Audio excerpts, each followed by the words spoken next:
तो मोदी सरकार की पहली पारी से लेकर तीसरी पारी तक जिस एक मंत्री का विभाग नहीं बदला, जिनके परफॉर्मेंस की सराहना सबने की, चाहे पक्ष हो चाहे विपक्ष, सबने की हमेशा, जो महाराष्ट्र की राजनीति तक हाईवे मैन रहे, दिल्ली की राजनीति आते आते एक्सप्रेसवे मैन ऑफ इंडिया बन चुके हैं।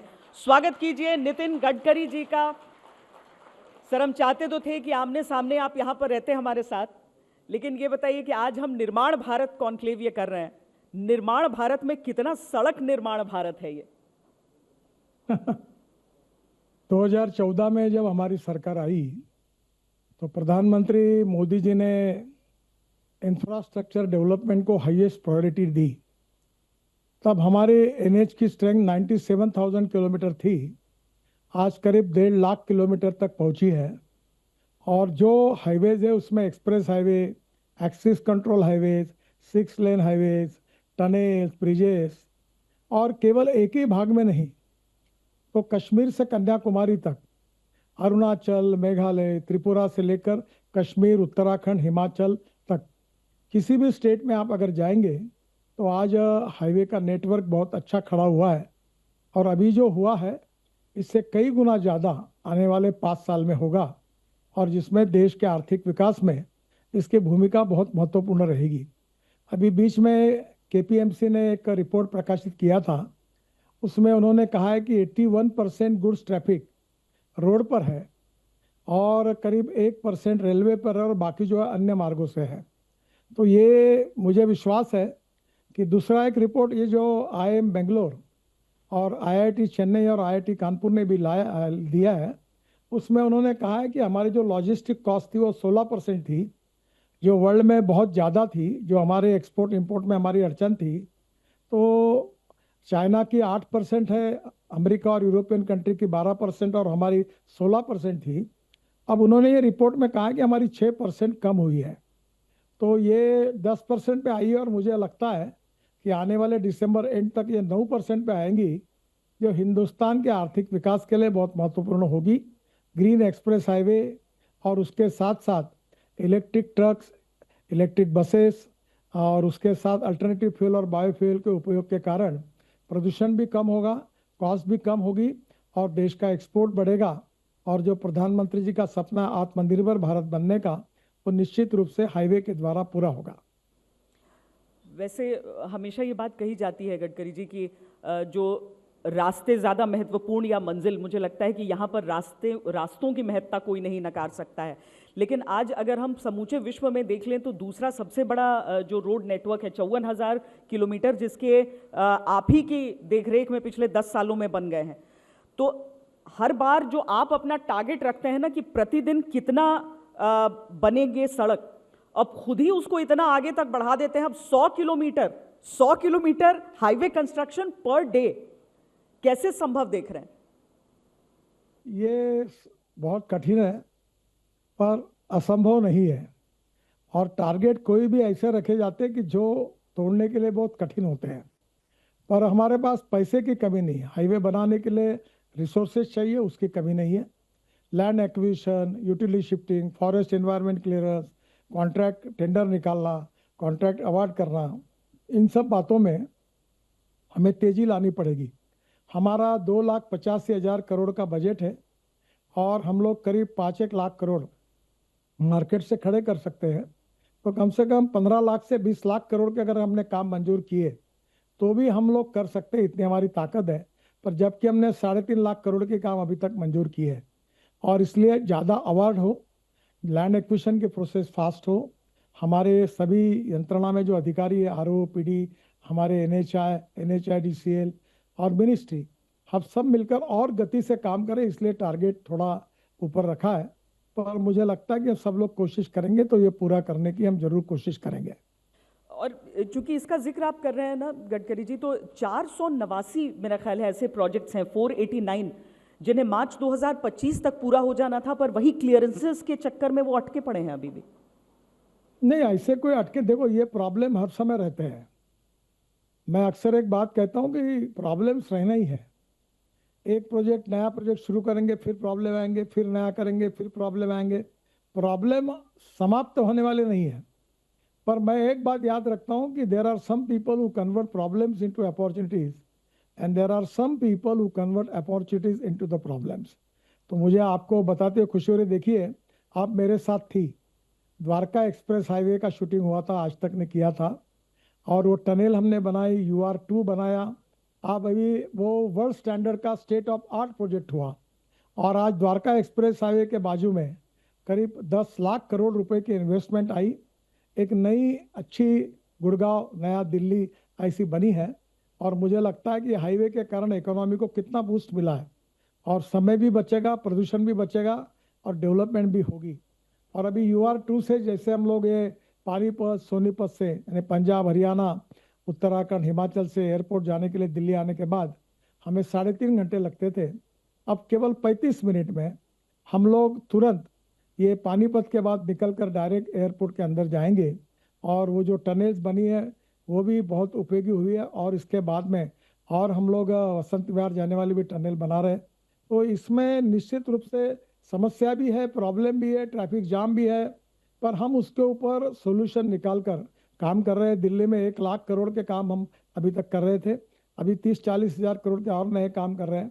फिर भी वाहनों की संख्या बढ़ रही, लोगों की संख्या बढ़ रही, हम जितना भी काम करेंगे उतनी समस्या भी खड़ी होती है। तो हम लोग धीरे धीरे कोशिश कर रहे हैं कि हम प्रदूषण की समस्या और ट्रैफिक जाम की समस्या से हमारे राजधानी को दूर करेंगे। तो अड़चने हैं उसमें, पर अड़चनों पर मात करके हमने यशस्वी रूप से प्रोजेक्ट पूरे किए हैं। ये हमारी सरकार की बहुत बड़ी सफलता है। वो इंटरव्यू काफ़ी देखा भी गया, क्योंकि बहुत ज़्यादा समस्याएं और सवाल उससे जुड़े हुए थे। अशोक जी भी मेरे साथ हैं, वो सवाल पूछेंगे, आप माइक उन तक पहुंचाएं। उससे पहले एक सवाल मैं आपसे जान लेना चाहती हूं कि NHAI प्लान कर रहा है कि 124 प्रोजेक्ट्स जो कि 6,396 kilometre worth 3.5 trillion financial year 2026 के लिए। अब पिछली बार से 2024 से अगर हम तुलना करें तो 1,300 किलोमीटर थे तब, 2,170 फाइनेंशियल ईयर 2025 के लिए। आपको कहां से इतना कॉन्फिडेंस मिलता है, इतना बड़ा जंप, नितिन जी, जो आपके लक्ष्य हैं उसको लेकर? ये जंप कुछ भी नहीं है, हमारे पास बहुत पैसे है, पैसे की कमी नहीं है। हम 15,000 किलोमीटर बनाए तो भी पैसे की कमी नहीं। देखो, रोड बनाने के लिए सबसे पहली बात जरूरी है कि हमारे लिए हमारे पास रिसोर्सेज चाहिए। रिसोर्सेज की कमी नहीं है, और अभी हमने टोल में सहूलियत भी दे दी है। 3,000 रुपये में 200 बार वो टोल पार कर सकते हैं। तो जो आम आदमी, उसकी तकरार भी खत्म हो गई है। हमारा टोल का इनकम 55,000 करोड़ है, अब टोल नाके पर लाइन भी रहेगी नहीं। दूसरी बात यह है कि land acquisition, utility shifting, railway के क्लियरेंसेस, बाकी सब एनवायरमेंट फॉरेस्ट के क्लियरेंसेस, इसका पीछे लगना पड़ता है। कोऑर्डिनेशन, मीटिंग लेना, मंत्री पर लेवल पर मीटिंग करना, इसमें अड़चने आती है, उनके भी अपने नियम होते हैं, पर हम फॉलोअप करते हैं, पीछे लगते हैं, वो भी क्लियर होते हैं। लैंड एक्विजिशन स्टेट गवर्नमेंट के सहयोग से होता है, उसमें भी दिक्कतें आती है, आंदोलन होते हैं, कोर्ट केसेस होती है, पर हम इन सब बातों को, समस्याओं को स्वीकारते हैं और उसको मात करके उसको सुलझाने की कोशिश करते हैं। तो मुझे लगता है कि अभी जो नए नए टारगेट रखे हैं वो पूरा करने में कोई कठिनाई नहीं है। मैं आपको बताना चाहूँगा कि कश्मीर से कन्याकुमारी तक सपना पूरा हो रहा है। यानी आप अगर मनाली से निकलेंगे तो रोहतांग पास में 3.5 घंटे लगते थे, अब 8 मिनट में पहुंचते हैं टनल के कारण। वहाँ के बाद अब 5 टनल बना रहे लद्दाख लेह तक। लद्दाख लेह से जोजिला टनल, जिस पर हमने 5,000 करोड़ बचाए, वो टनल लगभग 75% पूरी हुई है। उसके बाद में हमारी झेड़मोर टनल जो है वो पूरी हुई है, जिसको हम सोनबर्ग टनल कहते हैं, वो भी पूरी हुई है।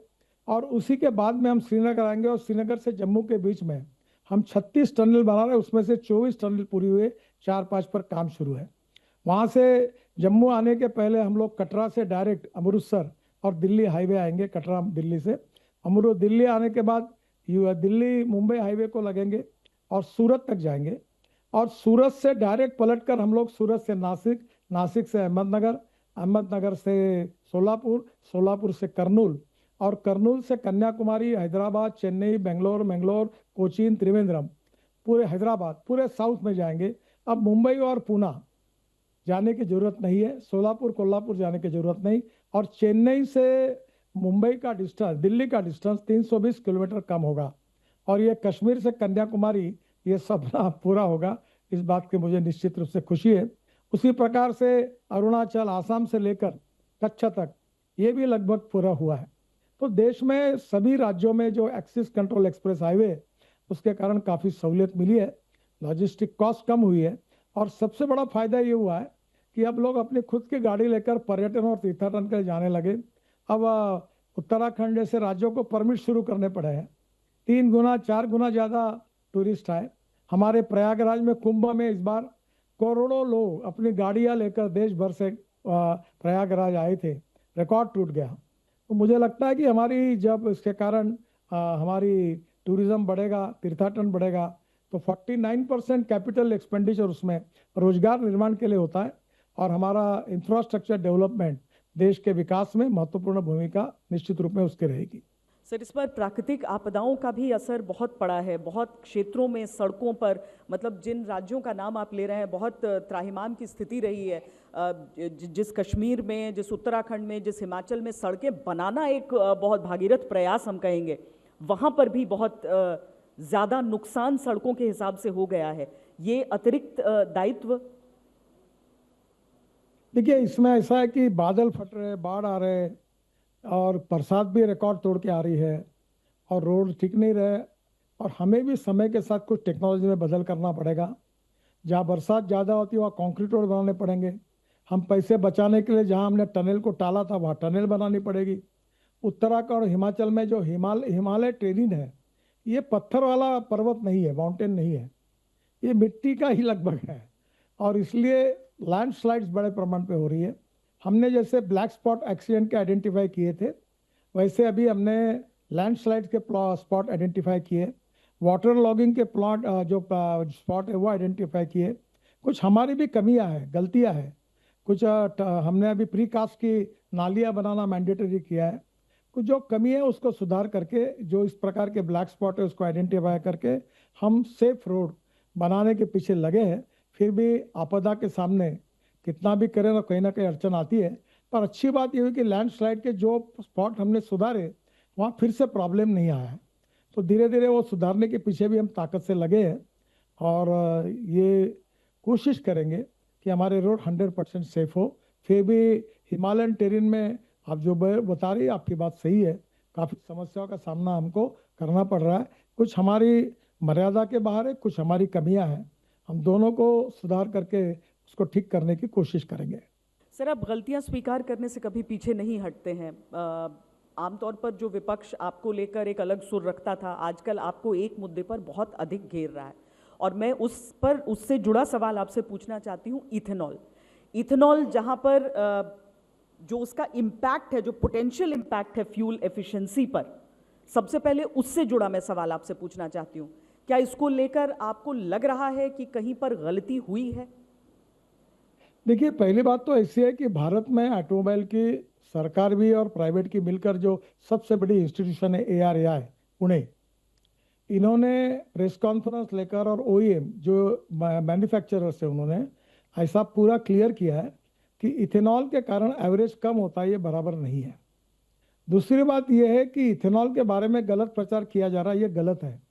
करीब 1953 से ब्राज़ील में ये प्रयोग शुरू हुआ, और सब कंपनियां वहाँ इथेनॉल 27% पेट्रोल में डालते हैं, कोई तकलीफ नहीं है। वहाँ मर्सिडीज से लेकर हुंडई से लेकर टोयोटो, ये सुजुकी, सब कारें हैं। ये गलत प्रचार चल रहा है। तीसरी बात जैसी है कि हमारे देश का इंपोर्ट 22 लाख करोड़ का है। क्या हमारे देश का इंपोर्ट कम नहीं होना चाहिए? क्या हमारे देश के इकोनॉमी में इतना बड़ा फॉसिल फ्यूल हम बाहर से ला रहे, क्या देश के लिए आत्मनिर्भर भारत बनाने के लिए आवश्यक नहीं है? दूसरी बात, ये जो फॉसिल फ्यूल लाकर इसका जो प्रदूषण होता है 40%, वो प्रदूषण आप दिल्ली में प्रदूषण का सामना कर रहे हो, हमारे दिल्ली के आम आदमी का जीवन कम हो रहा है। क्या ये एयर पोल्यूशन जो है, ये गंभीर समस्या, ये कम नहीं होनी चाहिए? हमारी अल्टरनेटिव और बायोफ्यूल प्रदूषण लगभग मुक्त है। तीसरी बात, हमारे देश के किसान अगर अन्नदाता, ऊर्जादाता, ईंधन दाता, बिटुमिन दाता, हवाई ईंधन दाता और हाइड्रोजन दाता बनते हैं, और रूरल एग्रीकल्चर इकोनॉमी का फायदा होता है, और किसान उससे कारण आत्महत्या नहीं करेंगे, तो क्या ये देश के लिए फायदा नहीं है? आप मुझे बताइए, मक्के से इथेनॉल बनाने की शुरुआत हुई तो उत्तर प्रदेश और बिहार के किसानों के जेब में 45,000 करोड़ रुपए ज़्यादा के गए। जब मक्के की एमएसपी 1800 रुपये क्विंटल थी और बाजार भाव 1200 रुपये क्विंटल था, जब हमारे सरकार ने यह निर्णय किया कि मक्के से इथेनॉल बनेगा, तो आज मक्के का भाव 2600 रुपये से 28 रुपये क्विंटल हुआ। 3 क्रॉप किसान ले रहे और अब मक्के का क्षेत्र देश में 3 गुना बढ़ा और किसानों का फायदा हुआ। क्या इंपोर्ट बचाकर किसानों का फायदा करना गलत है?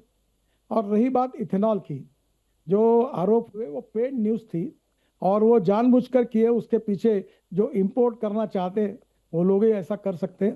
पर आपको मैं बताता हूँ कि 2004 में हमने शुगर फैक्ट्री डाली थी, तब इथेनॉल नहीं था।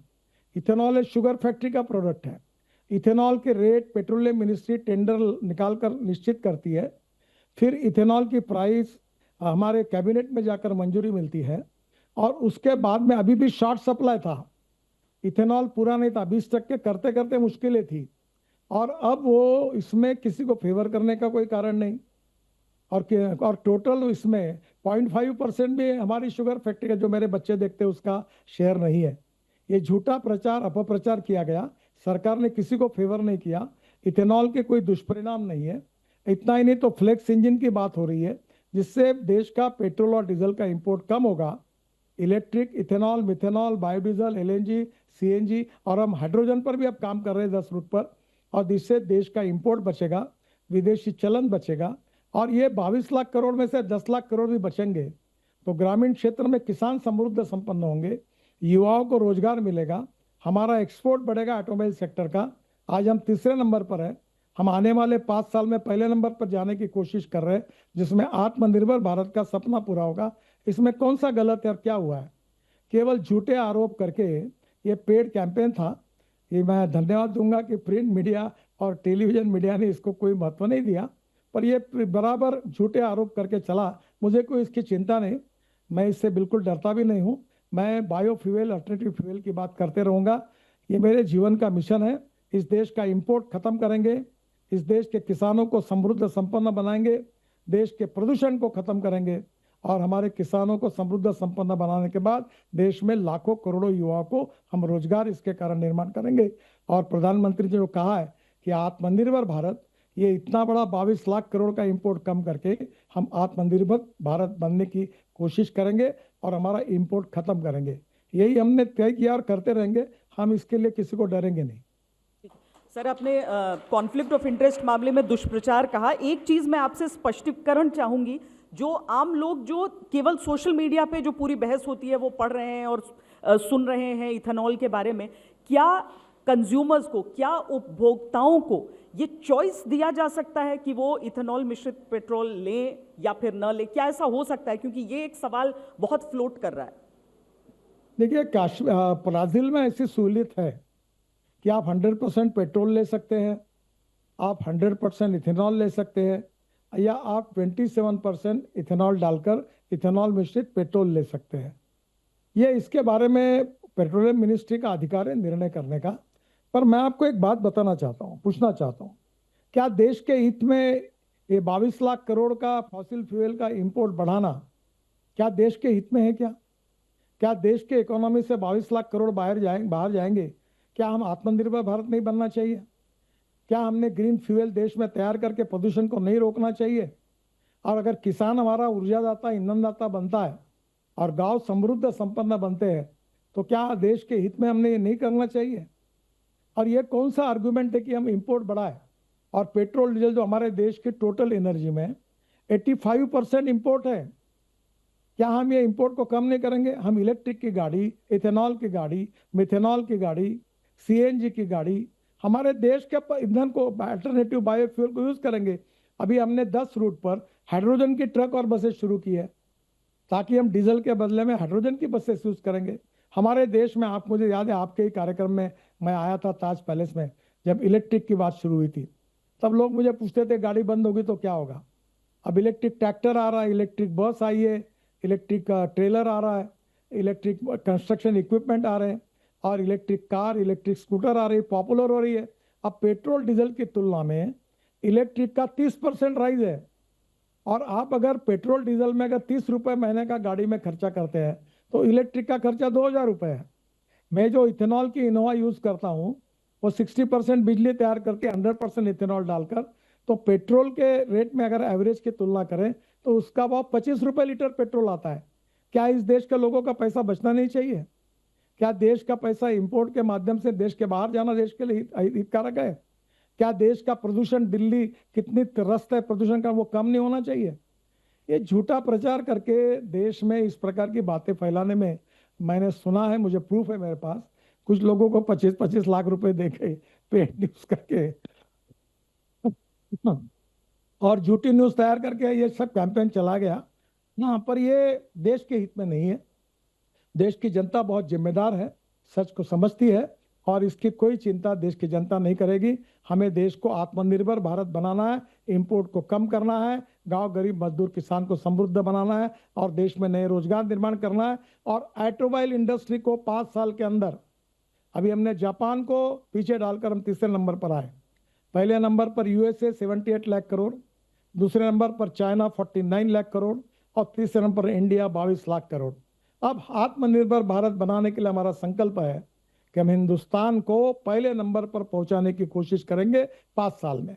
हमारा एक्सपोर्ट हमारे अभी 2 व्हीलर्स में Bajaj, TVS, hero, Honda 50% production export करते हैं। अभी हुंडई, सुजुकी, हमारी मर्सिडीज, सब गाड़ियां यहाँ से एक्सपोर्ट हो रही है। फिर हमारे ट्रैक्टर एक्सपोर्ट हो रहे हैं। क्या हम देश में रोजगार निर्माण करके हमारा एक्सपोर्ट बढ़ा के, क्या देश की आर्थिक शक्ति हमने नहीं बढ़ानी चाहिए? और बाहर से, विदेशों से पेट्रोल डीजल इंपोर्ट करके उनको मजबूत करना। और कोई ये गलत प्रचार है, कोई चॉइस तो है, भारत में लोकतंत्र है, कोई पेट्रोल का व्हीकल ले सकता है, 100% पेट्रोल का कोई रोक नहीं उसके ऊपर, 100% डीजल का ले सकता है, कोई रोक नहीं है।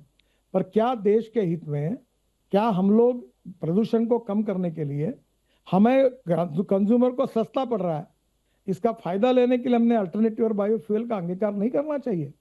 मुझे लगता है ये कुछ नहीं है, ये प्रचार जो था गलत था। ये 2 लोगों के दिमाग से ये बातें जो है, ये अपप्रचार आई थी, ये निकल गई है। और सभी कंपनियों ने और एक्सपर्ट लोगों ने, सरकार ने, ARAI ने, सब ने इसको पूरी तरह से स्पष्ट कर दिया। एक भी गाड़ी की कंप्लेंट नहीं आई है,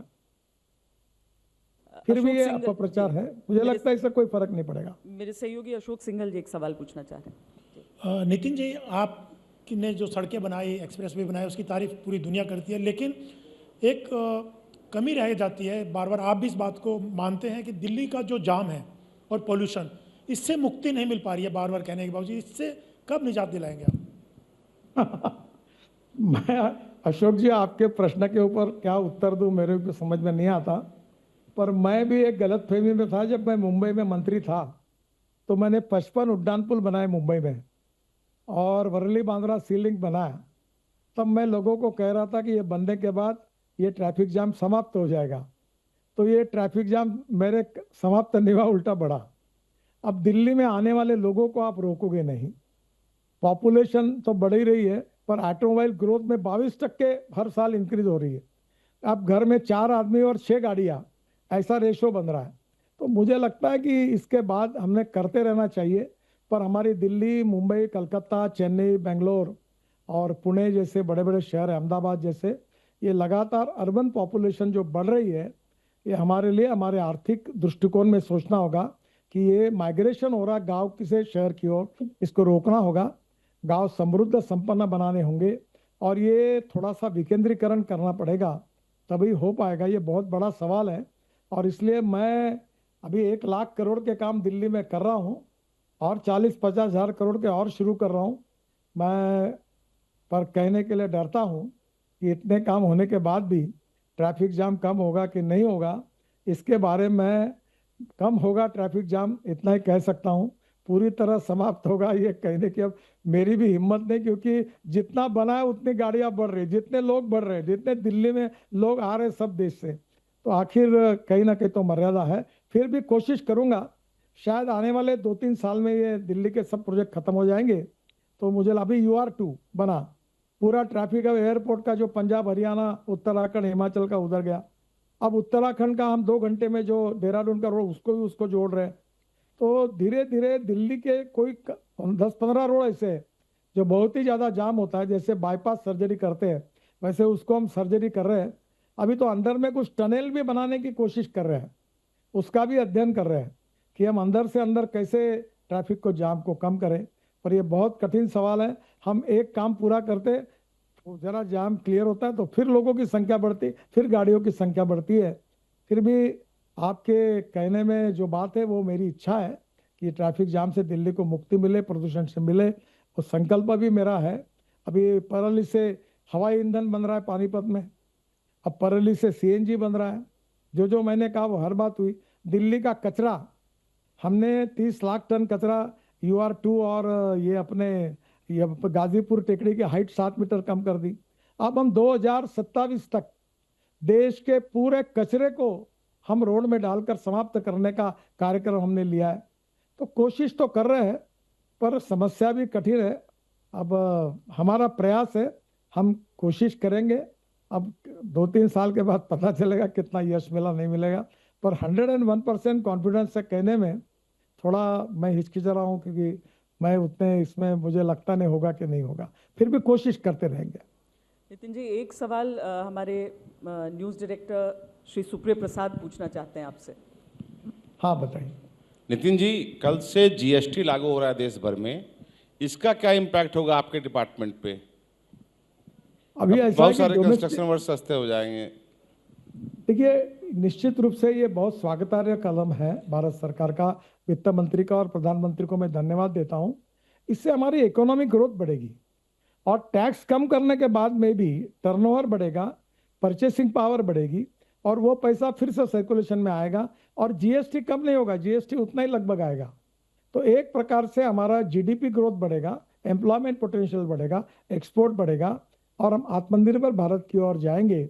और जो ग्राहक है आज, जिसके कारण जिनका जीएसटी के कारण अभी जैसे ट्रक, स्कूटर, बस, कार, ये ऑटो रिक्शा, इसमें सस्ता हो गया, तो निश्चित रूप से इन लेने वालों का भी फायदा होगा। तो मुझे लगता है कि एक प्रकार से स्क्रैपिंग के कारण हम सर्टिफिकेट दे रहे, उसका कुछ कंसेशन मिलेगा।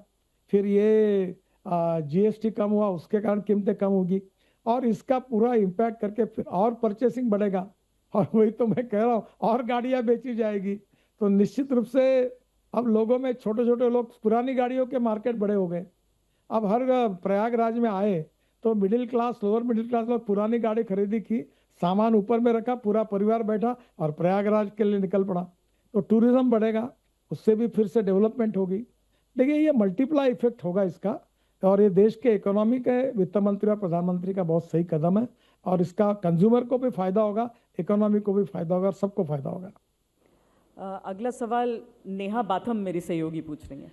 सर, मेरा सवाल आपसे ये है, आपसे मैंने पहले भी कई बार इंटरव्यू करे हैं, हमेशा आपका फोकस इलेक्ट्रिक व्हीकल्स पर रहता है और आपने उसको लेकर कई आंकड़े भी दिए। तब से लेकर अब तक चार्जिंग स्टेशंस में कितना इजाफा हुआ है, अगर नंबर्स की बात करें? और अभी भी कई लोगों को ये बात खटकती है या फिर डिटर करती है इलेक्ट्रिक व्हीकल बाय करने में कि चार्जिंग पोर्ट्स इनफ नहीं है और जो चार्जिंग कॉस्ट्स हैं वो काफ़ी हाई हैं। एक बार में एक व्हीकल चार्ज करने में कई बार 2500 से 3000 रुपये का कॉस्ट आता है। मैं लग्जरी व्हीकल्स की बात कर रही हूँ। उसको कम करने के लिए आपकी सरकार क्या कर रही है? दूसरा सवाल मेरा ये है कि जो 3000 रुपये की आपने स्कीम, जिसमें मल्टीपल एंट्रीज़ हैं हाईवेज़ पर, उससे आपको रेवेन्यू लॉस कितना है सर? उससे आपने इंसेंटिवाइज तो कर दिया, लोग उससे काफ़ी बूस्ट भी हो रहे हैं कि एक बार में 3000 का चार्ज करा लिया और फिर आप 200 टू एंड फ्रो कर सकते हैं। सर, आपको रेवेन्यू लॉस भी तो हो रहा होगा ना उस पर? देखिए, पहली बात तो ऐसी है कि हमने जब फास्ट ट्रैक लाया, अभी कुछ बातें सच बोलने में आप गलत न्यूज़ मत छापना, जब हमने फास्ट ट्रैक लाया तो हमारा 8000 करोड़ इनकम बढ़ गया। अभी हमने ये चालू किया है और इसके बाद जो हमारा कैमरा नंबर प्लेट का भी फोटो लेगा और फास्ट ट्रैक का भी चलेगा। अब दोनों के कारण हमारी चोरी लगभग समाप्त हो जाएगी और मुझे लगता है अभी 1 साल में पता चलेगा, नुकसान तो होगा ही नहीं, उल्टा ये सिस्टम और ट्रांसपेरेंट होने के कारण हमारा 4-5 हज़ार करोड़ और फायदा होगा। और ये जो विशेष रूप से गाड़ी वाले लोग थे, उनको एकदम राहत मिली है और उनको जो करीब 10-15 हज़ार रुपये टोल जाता था, वो काम उनका हार्डली बहुत सस्ते में 3000 रुपये में हो जाएगा एक पास में, तो उनका फायदा होगा। ये जो सिस्टम में जो सुधार हो रहा है, लूप होल खत्म हो रहे हैं, इसके कारण लोगों को फायदा हो रहा है। जो मोदी जी कहते हैं ईज ऑफ बिजनेस, जिसमें हमने ट्रांसपेरेंसी लाई है, लूप होल्स बंद किए हैं, करप्शन बंद किए है, डिले रुकना बंद हुआ है, तो इसका ओवरऑल फायदा होगा।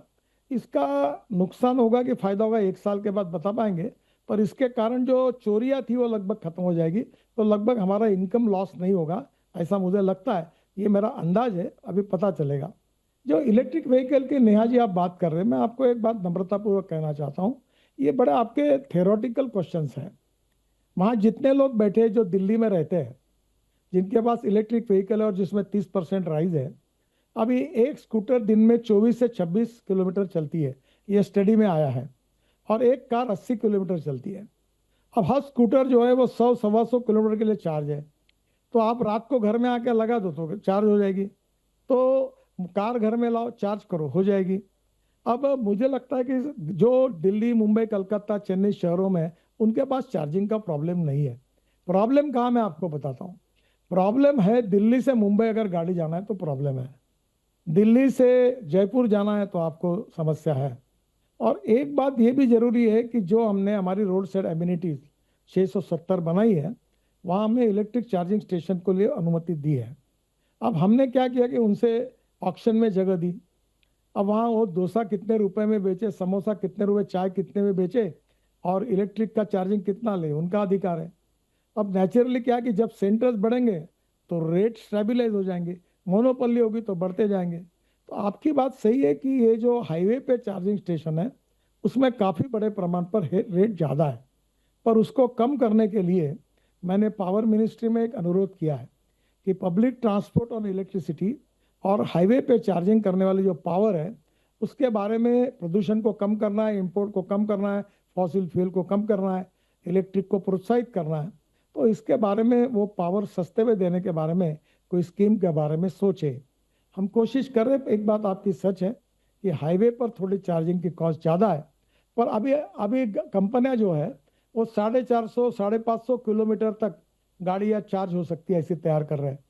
तो आप अगर 250 किलोमीटर जाएंगे और वापस आएंगे, फिर आपके घर में जाके करेंगे, या समझो जयपुर आप जाएंगे और जिसके घर जाएंगे वहाँ आप गाड़ी रात को चार्ज करेंगे या होटल में चार्ज करोगे, तो वहाँ सहूलियत भी हो सकती है। तो एक थोड़ी सी समस्या है, पर ये बात अभी मेरे भी ध्यान में आई है, इसका कुछ ना कुछ उपाय, ये रेट के बारे में हम जरूर सोचेंगे। बाकी इलेक्ट्रिक में कोई प्रॉब्लम नहीं है। पेट्रोल डीजल की तुलना में इलेक्ट्रिक स्कूटर और इलेक्ट्रिक कार के सेल में अब 15 से 30% बढ़ोतरी हुई है, और बड़े प्रमाण में इलेक्ट्रिक बसेस भी आ गई है, अब इलेक्ट्रिक ट्रक भी आ गई है, और मुझे खुशी है कि अब हाइड्रोजन के ट्रक भी आए हैं। मैंने टाटा के हाइड्रोजन फ्यूल सेल पर चलने वाले ट्रक को और आईसी इंजन में हाइड्रोजन भर के उस दोनों ट्रक को भी लॉन्च किया। अब वॉल्वो, अशोक लेलैंड सबने हाइड्रोजन बनाए। अब हाइड्रोजन की बसेस भी आ रही है, और हाइड्रोजन के भी स्टेशन हम नेशनल हाईवे पे बना रहे हैं। हाइड्रोजन ये हमारा भविष्य का फ्यूल है, और इसलिए फ्यूचरिस्टिक फ्यूल हमारा हाइड्रोजन है। और पानी से हाइड्रोजन तैयार करके, कचरे से हाइड्रोजन तैयार करके आज हम एनर्जी को इंपोर्ट करने वाला देश है। 85% एनर्जी इंपोर्ट करते हैं, पर हमारा सपना है आत्मनिर्भर भारत में कि हम एनर्जी को निर्यात करने वाला देश हम बनेंगे, बनने की कोशिश करेंगे और इसमें कामयाब होंगे। सर, आपने एक स्लोगन सुना होगा, ये दिल मांगे मोर। अब आप नेशनल हाईवेज पर तो वो 3000 वाली स्कीम ले आए सर, एक्सप्रेस वे पर कब आएगी सर? काफ़ी लोगों का यही सवाल है कि एक्सप्रेस वे तो आमतौर पर ज़्यादा लोग यूज़ करते हैं, नेशनल हाईवेज के लिए तो है रिचार्ज वो। नहीं, निश्चित रूप से एक्सप्रेस हाईवे, नेशनल, सबके ऊपर हमारा जो पास है वो वैसा ही है, उसमें कोई प्रॉब्लम नहीं। हाँ, स्टेट गवर्नमेंट के रोड पर, स्टेट गवर्नमेंट हाँ, कंट्रोल्ड है ना सर वो, जैसे यमुना नहीं एक्सप्रेस वे नहीं पर नहीं, नहीं। हाँ देखो, एनएच नंबर जिसको है उसके ऊपर हमारी पॉलिसी लागू है। स्टेट हाईवे राज्य सरकार के अंतर्गत है, और वो नीतियाँ तय करना उनका अधिकार है। पर राज्य सरकार अगर ये सिस्टम चलाना चाहती है तो फ्री ऑफ चार्ज हमको हमारी सिस्टम और टेक्नोलॉजी उनको देने के लिए हम तैयार है, और उसको स्वीकारना या नहीं स्वीकारना ये राज्य सरकार का अधिकार है। सेंसे Raj ji, founder think tank Vision India 2032, वो सवाल पूछना चाहते हैं। First of all, Nitin Gadkari ji, we have been in touch since 2015, since my time in the US. And in fact, you had said, why don't you come back here and help us build more roads? And we have also met after I've come back. And I did take your advice, and I have come back to India 2.5 years ago, and I've traveled almost every state in the country. My question comes in the backdrop of the supply chain management. Gati Shakti is moving, of course, in a very fast pace, but not as fast as I would like to, and of course, most of citizens. But this is the neural network of the country. If we are looking at manifesting Viksit Bharat 2047's goal of reaching $35 to $40 trillion, which in my mind is not a far-fetched idea, that's about 8x growth. Now, if we do not address, let me come to the tactical part of it, is that if we do not address the latent delays, the hiccups, the bureaucratic delays, the toll network, wherein let me a simple example of if a truck is sealed, it's never supposed to be open until and unless 2 or 3 major things happen of national security, terrorism, and one more. So in this regard, how could we solve this problem? What is being done? If you could kindly, in about 1 minute, if you could quickly share, or if at all, if it's not there, then can we form a national task force on this? Because we are bleeding $1.2 trillion per year just because of the delays in the transportation sector and the supply chain management. Thank you. I am sorry to say that whatever you are telling to me, this is the previous data. Now presently there is seamless traffic. You don't need to stop particularly on the toll naka. Now it is free. There is some cameras are there. At the same time, there are fast track system is there. So you don't need to stop there. So there is no problem about any time loss or fuel loss. Regarding the other administrative issues, these are not coming under my department. But regarding one thing which I want to tell you, when we plan the national highway, we are considering port connectivity, airport connectivity, railway stations, industrial clusters, logistic parks, and the way in which we are planning that we are already have Gati Shakti portal. On the basis of that, we are planning to make Green Express Highway. And that is the reason that distance between Delhi to Chennai now reduced by 320 kilometers. That is going to reduce the logistic cost. And because of Axis Control Express Highway, now that is the reason that we are reducing our logistic cost, which was previously 16%. It is now coming to 10%. But I am giving you the guarantee that up to the end of December, it will be 9%, means single digit. And 100% within 2 years, we will be equivalent to China. Now the problem is that in majority in the European countries and USA, they are doing water transport. Now India, it is very important that we have to develop water transport. For example, going by road, if the cost is 10 rupees, going by railway is 6 rupees, and going by waterways is 1 rupee. When I was a shipping minister, I got opportunity to construct waterways from Varanasi to Haldia. And from Haldia in the sea, direct going to Brahmaputra. And from Brahmaputra, at that time, we have taken decision to make it up to Mungli in Bangladesh. So now already the water transport is also highest priority for the government, but still that department is not with me. We have already started RoPax, and that is the reason that they are very popular now. But at the same time, 109 waterways. When I was minister, we passed the bill in the parliament, but still we need to do lot of more work in waterways. And at the same time, and the airport stations, considering tourism, industrial clusters, all port, we have a program connecting all ports. We are spending 2 lakh crore for that. So the way in which we are developing, I am very much confident that within 2 years, our logistic costs will be equivalent to China. So that is to be a game changer. And if previously it was 16%, and suppose it is going to come to 8%, 100% it is the effect will be that we will increase our export by 1.5 times for that. And that is to be a golden opportunity. So we are working on that. So presently there is no problem about it. Some of the people from USA, when they meet me, I always telling to people about the American President John F. Kennedy, that American roads are not good because America is rich, but America is rich because American roads are good. And my target was to make Indian road with considering the standards of USA. But now some of the Indians who coming from USA, they are telling me that some of the family, they are from Meerut. And because of Meerut Express Highway, it is 26-lane road. So they was telling me, no, the Indian road network now proved to be better than USA. That was they telling to me. I don't want to claim that. But this is the fact that we are developing our road network equivalent to USA.